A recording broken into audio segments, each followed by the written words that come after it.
আস্তাগফিরুল্লাহ, আমি মসজিদে যাচ্ছি নামাজ পড়তে, চল একসাথে যাই।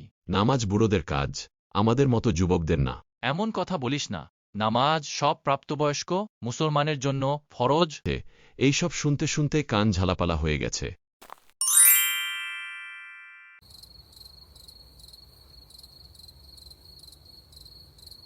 ভাইয়া, এই ভাইয়া উঠছিস না কেন? আজান হতে আর বেশি দেরি নেই। মা তো তোর জন্য বসে আছে। সেহরির সময় প্রায় শেষ হয়ে এলো। ধুর, আবার আমাকে জ্বালাচ্ছিস। প্রতি বছর কি আমাকে মনে করিয়ে দিতে হবে? আমি রোজা রাখতে চাই না। না খেয়ে থাকা আমার ভালো লাগে না। আমার সামনে থেকে সরে যা। ভাইয়া, একটু উঠ না, খেয়ে নাও, তারপর আবার ঘুমিয়ে পড়ো। মা সারা রাত তোর জন্য অপেক্ষা করেছে। আমার সামনে থেকে যা। কি আর করার, কতবার ডাকলাম, হাত ধরে টানলাম, কিন্তু কোনো লাভ হলো না। কি আর করব, যাই মায়ের কাছেই ফিরে যাই।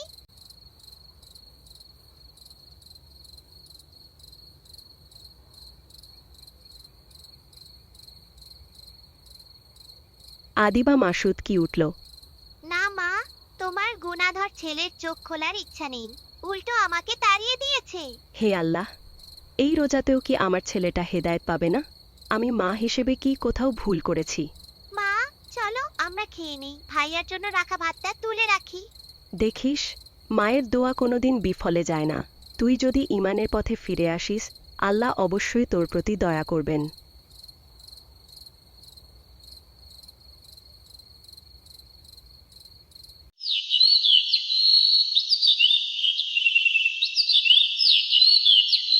এই রোজার মাস এলেই আমাকে ঠান্ডা ভাত খেতে হয়। রোজা না আসলেই ভালো ছিল।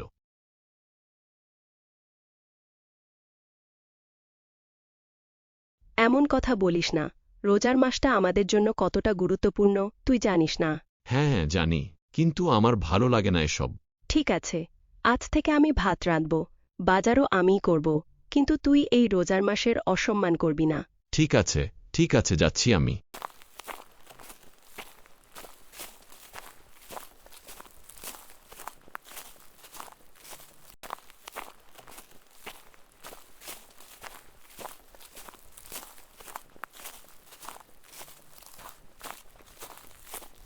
কিরে মাসুদ, এই দুপুরবেলা কোথায় যাচ্ছিস? হোটেলে কিছু গরম কিছু খাবো। তার মানে তুই এবারও রোজা রাখিসনি? না রাখিনি। চল আমার সাথে দুইজন মিলে খাবার খেয়ে আছি। আস্তাগফিরুল্লাহ, আমি মসজিদে যাচ্ছি নামাজ পড়তে, চল একসাথে যাই। নামাজ বুড়োদের কাজ, আমাদের মতো যুবকদের না। এমন কথা বলিস না, নামাজ সব প্রাপ্তবয়স্ক মুসলমানের জন্য ফরজ, বয়স্কদের জন্য নয়। যুবকরা ও আল্লাহর কাছে দায়বদ্ধ, উত্তম পথ অনুসরণ করা উচিত। হয়েছে, এইসব শুনতে শুনতে কান ঝালাপালা হয়ে গেছে।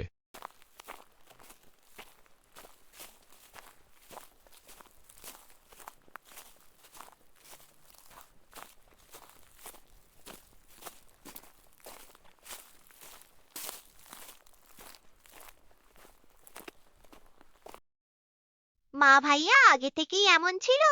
না, তোর ভাইয়া আগে অনেক ভালো ছিল। রোজা রাখত, নামাজ আদায় করত। তাহলে এখন কেন এমন করে? রোজা রাখে না, নামাজও পড়ে না, কি হয়েছে ভাইয়ার আম্মু? তোর বাবা ছিল মসজিদের ইমাম। তোর ভাইয়াও আগে ভালো ছিল, কিন্তু তোর বাবাকে হারানোর পর থেকে এমন হয়ে গেছে। আমি আল্লাহর কাছে দোয়া করব যেন আমার ভাইয়াকে আবার রহমতের পথে ফিরিয়ে দেয়।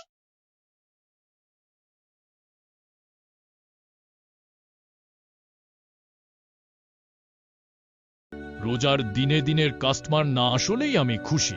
কেন?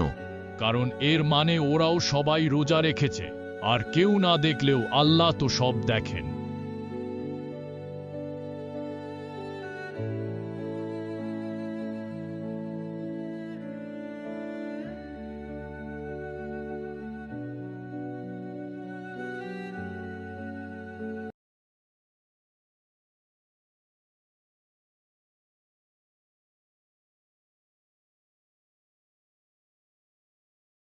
কি ব্যাপার মাসুদ, তোমাকে তো এখন আর মসজিদে দেখা যায় না।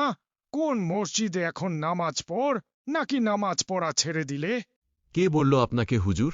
না মানে হুজুর, আমি তো নামাজ পড়ি, কিন্তু 5 ওয়াক্ত নামাজ পড়া হয় না। আস্তাগফিরুল্লাহ মাসুদ, আমি তোমার থেকে এই ধরনের কথা আশা করিনি।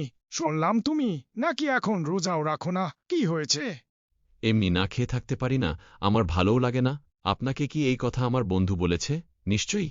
হ্যাঁ, তা বলেছে। কিন্তু মাসুদ, তোমার বাবা ছিলেন এই মসজিদের ইমাম। তোমার বাবা অনেক ভালো মানুষ ছিলেন। তুমি তো আগে অনেক ভালো ছিলে। এই ধরনের কথা বলো না। আল্লাহ পথে ফিরে এসো।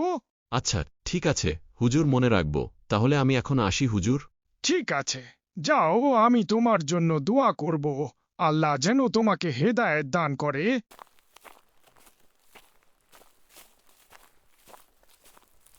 দূর কি করব আমি বুঝতে পারছি না, যে দেখে সেই কতগুলো কথা শুনিয়ে দাও, যত সব। ভাইয়া, মা পড়ে গেছে। তুই আমাকে এখন বলতে আসলি? তোকে কখন থেকে ডাকছি, তুই আমার ডাকে সাড়া দিসনি। তাড়াতাড়ি কিছু করো ভাইয়া। রোজা রাখা নিষেধ, তাকে শহরে নিয়ে পরীক্ষা করাতে হবে। ঘর বিক্রি করেও মায়ের চিকিৎসা করাবো। আমার মাকে হারাতে চাই না। আমার মা সুস্থ হবে ইনশাল্লাহ। আমি কি রোজা রাখতে পারবো না? আমার পাপ আল্লাহ মাফ করবেন তো? না মা, তুমি বিশ্রাম নাও, আমি রোজা রাখছি তোমার জন্য। তুমি শুধু বিশ্রাম নাও, তুমি শুধু বিশ্রাম নাও।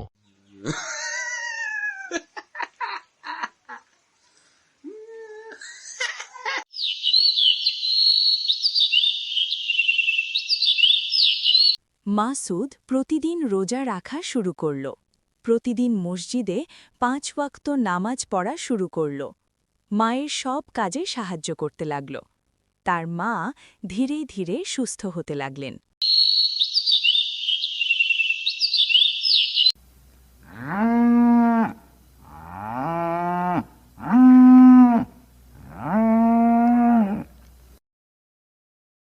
আমি বাবাকে হারিয়েছি, এখন মাকেও হারাতে চালছি। ইয়া আল্লাহ। এটা পরীক্ষা। রোজার মাসে আল্লাহ দোয়া কখনো ফিরিয়ে দেন না। শুধু ধৈর্য ধর। আমি ঠিক করলাম, এই মাসে আল্লাহর পথে চিরস্থায়ীভাবে ফিরে যাব।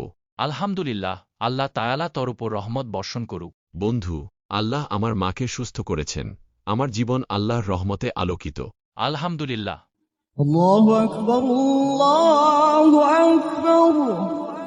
চ আন দিয়েছে, নামাজে যাই। হ্যাঁ চল।